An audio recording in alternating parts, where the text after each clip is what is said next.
We'll be looking at the football battle between Mayo and Meath. But first up, it's a great minor hurling semi-final between Tipperary and Kilkenny. Our commentator is Micheál O'Shea. Jan Moore fada.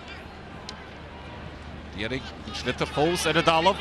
Wachte en zeggen Walter Walsh. Walter Walsh gwaal sterk. Voor ze hol na gine Venedig. Bultige Walter Walsh. Alles het was nou. En geet Pauline Walter. Fáil gaf die bukslaune die een bultige. Van de tevline. Wachte gehalen en son. Sean Kew. Sterk die Jeff Brennan en zijn trio punten Jeff Brennan. Zie enige heen gedisa. Mochelaar na parkje en Balthasar Brian Stapleton. Mag die Sean Corn Butterijk chansen is het goal. Wat een goal het zijn aan een goal de Hobredorn David Collins. Hij gemert de stikse goeie en slitter korre Buttige Sean Corn en zijn die David Collins. Agus deemte gemaakt zijn Thomas Butler. Is sterk die Adrian Clear. Adrian Clear die John Dwyer chansen goal John Dwyer. Van Cole wie tastal en son. Oh, Hobredor nagas inish. Bega mech Anna omweeg te gaan ieder naar voren.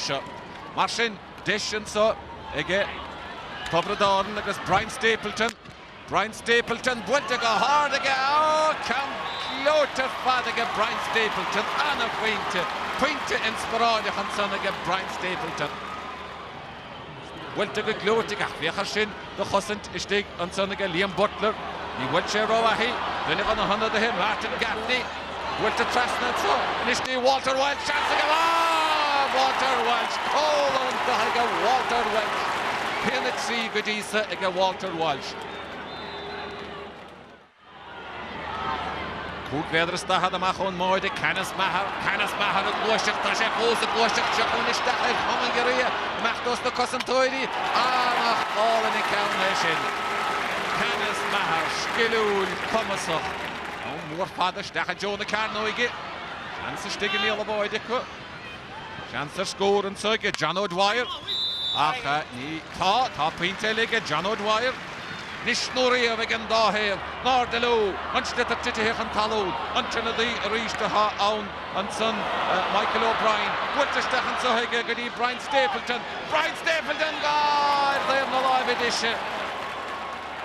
Is een ook schädig en Maltoy. En scoort er nog en zo heenige Kilkenny. Door schädig get Hobredorn. It's a fantastic match.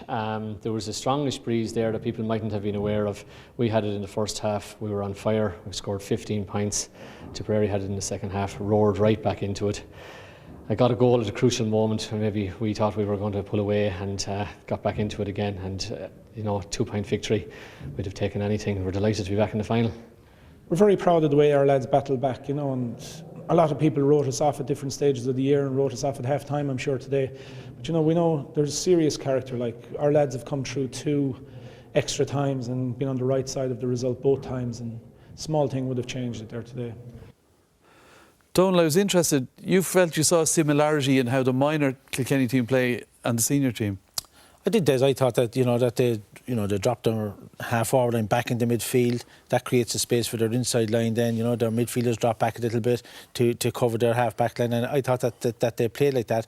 And, when you look at Kilkenny, they're going for 4 All-Irelands in a row, like they have a blueprint for success. Well, obviously the natural thing is like to follow it that way. And then as players come on, it's a seamless progression. System, yeah. Seamless progression. But Tip deserve credit here. They were 9 or 10 points to 2 behind the it was 10 points to 2 early on, and you thought the game was over, because Walter Walsh and Jeff Brennan, they were just running amok in the forward line. But then when Tipperary got the goal, David Collins got a goal, and followed by a point from young Corn at wing forward, and the game changed completely. And from then on, it was just a humdinger of a game. And when Tip put Dennis Maher in centre back, what a display he gave, And we all talk about Kilkenny's great attributes. What Tip are doing is that developing their players to catch the ball in the air. The catching in the air in that game from both teams was just outstanding. The quality of the catching was just outstanding. And Tip, in the second half, they were actually better than Kilkenny, except that Kilkenny had the big lead at half time. But it was a superb game, and I felt so sorry for Brian Staple. He got the equaliser from the sideline, and then he got a chance to equalise it 21 yards straight in front of the goals and put it wide. And after that, Kilkenny, and they did get one other point, I suppose. They got one other point. Eased the pain for young Stapleton, in fairness. They got a point from a free after that. But a great game. Yeah, great game. Pete, Galway are in action next weekend against Waterford. Waterford have come through Munster. I suppose Galway are at a bit of a disadvantage, are they? Well, they are really. They've only played Antrim to date. Matty Murphy is confident he's a good, strong side, but again, untested until you meet opposition. They should be hungry for success, because last year they really gave away a final to Kilkenny. But typical of Kilkenny, they'll hang in there like the seniors until they get the opportunity, and they'll put you away. But can I tell you anything about Galway? I could tell you this time tomorrow or next Sunday night, but at the moment, they're not one side.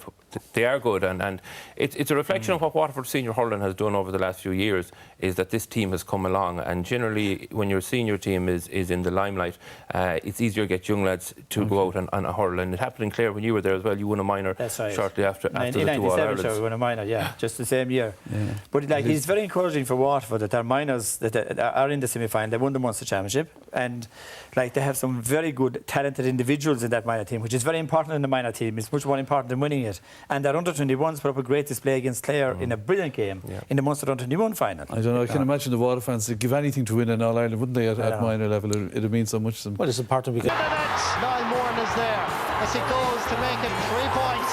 It's sailing between the posts. The referee blows the full-time whistle.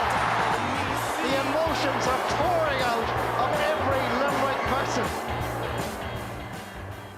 Yeah, and we'll have full live coverage of that Tip Limerick semi-final next Sunday in a programme that begins at 1:15. Apart from the senior match, we'll also have the minor semi-final between Waterford and Galway. Donal, given how we've been talking about how strong Kilkenny are, or two of you, Tip and Limerick next week, who do you fancy in that one? well, I suppose on paper, Des, right, and hurling-wise, skill-wise, whatever else, I think Tipperary a little bit ahead.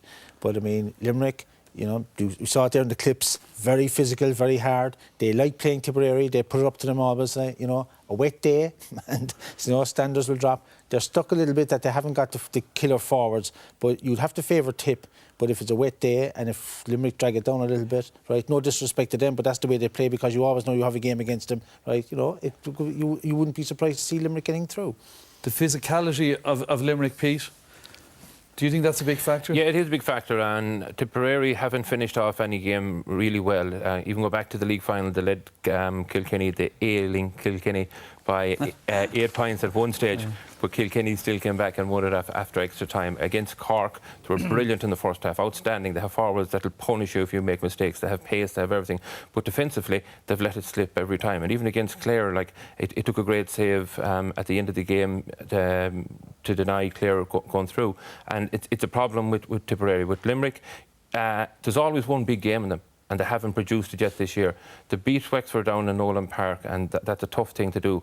They qualified then by beating Dublin. I thought that Dublin would beat them, but they held in there, they grafted, they brought the game down to their level, and when they needed a few players to stand up and be counted at the end and get the vital scores, they got them. They'll bring a big physicality into the game next weekend, and as Donal said, if it was a wet, hard or dour day to play hurling, it'll suit Limerick better than the lighter Tipperary players. Right. What I was what I was impressed with against Dublin, right? I mean, was that they squeezed the play. Limerick wouldn't have been known for tactics, but they squeezed the play that day. They didn't allow, Dublin to, fancy balls up to Dotsy and open play. And if they do the same against Tip, well, that's the question mark over Tipperary. Can they play in a hard, tough physical battle? They haven't answered it. They didn't have to answer it yet this year. They might have to answer it next Sunday. Okay, Ger, which of them do you think would be best capable of beating this ailing